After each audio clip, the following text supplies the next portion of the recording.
Hello bro, എവിടെ എത്തി? പാലം കഴിഞ്ഞ് ഫ്രണ്ടിലോട്ട് വന്നു ബ്രോ. അത് നേരെ ഇങ്ങ് വന്നാൽ മതി. ഞാൻ ഇവിടെ റോഡ് സൈഡിൽ പോകുന്നുണ്ട്. ഓക്കെ ഞാൻ കണ്ട്. എടാ നീ ഇപ്പോൾ ഇൻസ്റ്റാ മാറ്റോടാമോ? ആടാ ഞാനൊരു കാര്യം ചെയ്യില്ലേ, നീ ആ ബാങ്കിലുണ്ടായിരുന്ന ജോലി വേണ്ടി ഈ ഡെലിവറി ബോയ് ആയിട്ട് നടക്കുന്നതിന്? എൻ്റെ അളിയ ഒരു മാസം കിടന്ന് കഷ്ടപ്പെട്ട് ആകെ കിട്ടുന്ന 10,000 രൂപയാണ്. അതുകൊണ്ട് എന്ത് ചെയ്യാനാണ് നീ പറയണത്? എന്നാലും ഒരെന്നാലും ഇല്ലടാ, പൈസയ്ക്ക് പൈസ തന്നെ വേണ്ടേ? എത്രയെന്ന് പറഞ്ഞ ആൾക്കാരെ ഒന്ന് കടം വാങ്ങി ജീവിക്കണം. അതൊക്കെ ശരി തന്നെ. എന്നാലും നീ വെയിലും കൊണ്ട് ഇങ്ങനെ നടന്ന് അലയാനുണ്ടോണ്ട് ഞാൻ പറഞ്ഞു. അങ്ങനെയൊക്കെ നോക്കിയാൽ ജീവിക്കാൻ പറ്റൂടാ. പിന്നെ ഇൻസ്റ്റാമാർട്ടിൽ വലിയ അലച്ചിലൊന്നുമില്ല. ഒരു ഫിക്സഡ് സോണിനകത്ത് ഷോർട്ട് ഡിസ്റ്റൻസ് ഡെലിവറി, അത്രേ ഉള്ളൂ. ഒരു സോഡി എത്ര കിട്ടും? ഡെയിലി ഒരു 2,000-2,500 രൂപ കിട്ടൂടാ. 2,500 രൂപ? ഇപ്പോൾ 2 ആഴ്ച ആകുമ്പോൾ 35,000 രൂപ.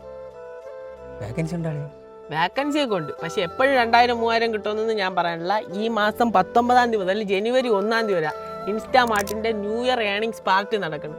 അതിൽ ജോയിൻ ചെയ്ത് കഴിഞ്ഞാൽ നല്ല ഓർഡറും കിട്ടും, നല്ല പൈസ ഉണ്ടാക്കാം. ഓട്ടല്ലേ, ഒരു ഓർഡർ അടിച്ചു.